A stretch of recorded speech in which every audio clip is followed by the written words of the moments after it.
pun dibantu ridhanipun Allah Subhanahu wa taala. Allahumma salawat salam berangsah surakatur dumateng junjungan kita Nabi Muhammad sallallahu alaihi wasallam. Mugi-mugi kita sedaya pikantuk berkah, pikantuk syafaatipun lan kumakum bijak wonten yaumul qiyamah. Amin Allahumma amin. Para rawuh sedaya ingkang kita muliaken, ilmu thariqah menika luas sanget. Ilmu thariqah niku jembar mulane dijenengi thariqah. Thariqah itu maknane dalan. Dalan niku jenengan sok milih dalan sing amba napa sing ciut. Penak sing amba napa sing ciut. Secara umum penak sing amba, penak sing jembar. Ning kadang-kadang ya soal golek dalan ciut yo ngenten. Secara luas, secara umum, itu sok golek dalan sing amba, sing jembar, sing padhang, sing kepenak. Mula ilmu thariqah itu nggih luas. Mula dipun sebataken fa innal dzikra manfa'ul ilmi. Saktemene zikir iku kang dadi sumberane ilmu. Ngelmu napa mawon niku metune saking zikir. Mula yang kepengin tambah ilmu ngekeh-kehke zikir. Ger akeh zikire mangken ngelmune saged tambah. Bisa tambah. Tapi yang tak tahu zikir suwe-suwe malah cepet. Lain kepengen jembar ilmune, jembar pemikirane, jembar wawasane, niku kedanipun ngata-ngataken zikir. Mangke yen kersa zikir ngelmu kebegat. Sing buka sinten nggih Allah Subhanahu wa taala.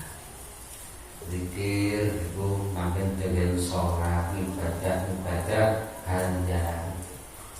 Wonten ibadah ingkang vertikal sing langsung dhateng Gusti Allah. Wonten ibadah sing boten langsung. Ning dadak kudu mampir dhisik. Lumantar mulyake wong liya, lumantar mulyake tamu. Mulyake tamu iki disebut ibadah. Ibadah dhateng Allah ning lantarane mulyake manungsa, mulyake tamu. Nek wonten tamu sok dimulyake mau mboten. Kanjeng Nabi rubni nate ngendika akhbarani Jibril alaihi salatu wassalam annahu qol. Kanjeng Nabi ngendika malaikat Jibril rawuh ngabari annahu qol satemene malaikat Jibril ku dawuh annadzaifa idza dakhala ala akhihil muslim dakhalat ma'hu alfa barokatin wa alfu rahmatin. Satemene tamu iku nalikane teka, satemene tamu nalikane teka, nalikane dumugi ing ngatasé sedulure Islam, dakhalat ma'hu alfa barokatin wa alfu rahmatin. Tamu niku nggawa 1000 barokah, nggawa 1000 rahmat.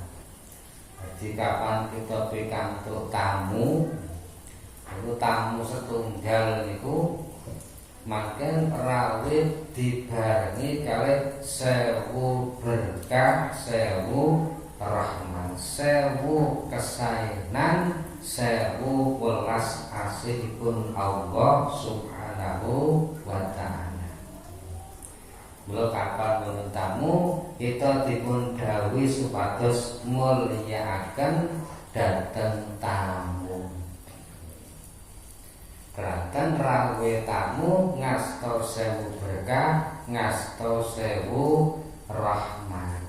Sagedan disuguh wedang-wedang putih, raketan disuguh napa rengginang, disuguh telo goreng. Niate mulyakaken dhateng tamu. Lah kita tiyang toriko nggih mendhet malih dengan gambaranipun Nabi Ibrahim alaihi salam. Nabi Ibrahim niku nabi priyagung kekasih Allah ingkang saben dinten mulyakaken tamu. Kapan wonten tamu disuguh. Nek nyuguh boten baen-baen disembelihke sapi. Iku tindak lampahe Nabi Ibrahim alaihi salam. Saben dinten niku nyuguh tamu. Nek boten wonten tamu malah golek-golek tamu. Niku tindak lampahe Nabi Ibrahim alaihi salam. Kraton Nabi Ibrahim niku ngertos yen rawuh tamu niku ngasta 1000 berkah, ngasta 1000 rahmat. Wa ghafarallahu dzunubahu ahla dzalikal baiti walau kanat dzunubuhum aktsara min zabadil bahri wa waraqul asjar. Sing kaping kalih rawuh tamu niku paring pangapura di ngapura dosane wong sing duwe omah. Wong sing duwe tamu kapan katekanan tamu niku makin dosane di ngapura dening Gusti Allah. Senajan to walau kana dunubuhu aktsara min zabadil bahri wa waraqul asjar, senajan dosane wong iku akeh kaya dene umpluke segara lan kaya wilangane godhong-godhong sak donya. Wa waraqul asjari lan kaya wilangane godhong-godhong sak ngalam donya. Godhong-godhong sak ngalam donya pinten jumlahe? Jadi barokahe mulyake tamu. Ngaten ki nek mboten ngaji nek mboten ngerti kira mboten. Mulyake tamu pikantuk 1000 berkah, 1000 rahmat di ngapura dosane. Nek mboten ngaji yo ora mudeng-mudeng, ora ngerti. Mboten ngertos. Kapan wonten tamu dipun sambut kanthi sae. Kapan wonten tamu dipun mulyakaken. Wa atahu Allah taala thawaba al-syahidin. Sing kagungan tamu dipun paringi ganjaran kaya dene ganjarane al-syahidin, ganjarane wong mati syahid 1000. Wong mati syahid 1000 niku iki ganjarane mulyakaken dhateng tamu. Ageng sanget fadilahipun paedanipun tiyang mulyakaken dhateng tamu. Kula kapan wonten tamu nggih disambut dipanggake wonten tamu dimulyake. Kadang-kadang wonten tiyang niku ana wong teka men iki wae karepe kepriye ngono. Ben karepe kepriye ben rene bendene ana yo rono. Nek ketinggal sing jenenge tamu kan ketinggal arek nggon dhewek apa nggon wong liya kan ketinggal. Mesti ketok. Kadang-kadang wong ben iki wong ya tau dimboten kene niku kok. Wis genah parkir nang arep mang sing demah ra metu-metu. Wah, nek golek utangan. Nah, iku.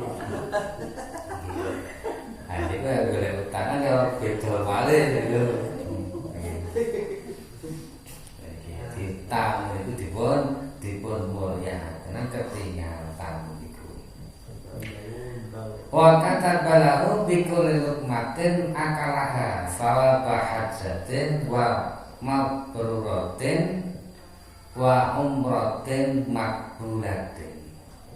Lah nalika nyuguh tamu kok tamune kersa dhahar bikulli lukmatin akalaha sapuluhan sing didhahar iku sing duwe tamu pikantuk ganjaran kaya dene ganjarane wong haji mabrur, wong ngumrah sing ditampa dening Gusti Allah. Ageng sanget ganjaranipun.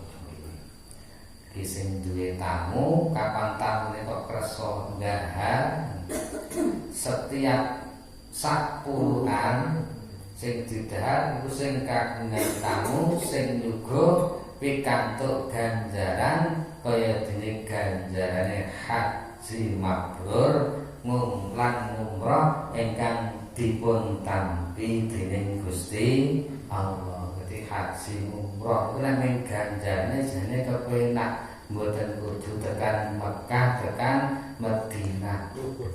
Nyuguh tamu malah bisa pikantuk kaya pikantuk ganjaran kaya ganjaran wong haji lan umrah. Sing dereng bisa-bisa haji niku diusahake niku mulyakaken dhateng tamu. Sapa ngerti barokah mulyake tamu yo tamune malah kowe esuk umrah bareng hanya orang duit sing penting mangkat. Nah, alhamdulillah iku barokah nyuguh tamu. Wa banallahu ta'ala lahu madinatan fil jannah. Ganjaran sing kaping iki kaping gangsal. Wa banallahu ta'ala lahu madinatan fil jannah. Tiyang nyuguh tamu niku didamelke kota. Dipun damelaken omah, dipun damelaken kota wonten ing swarga. Dadi mboten namung gawe ke omah, ning malah digaweke kutha. Digaweke kutha ten swarga.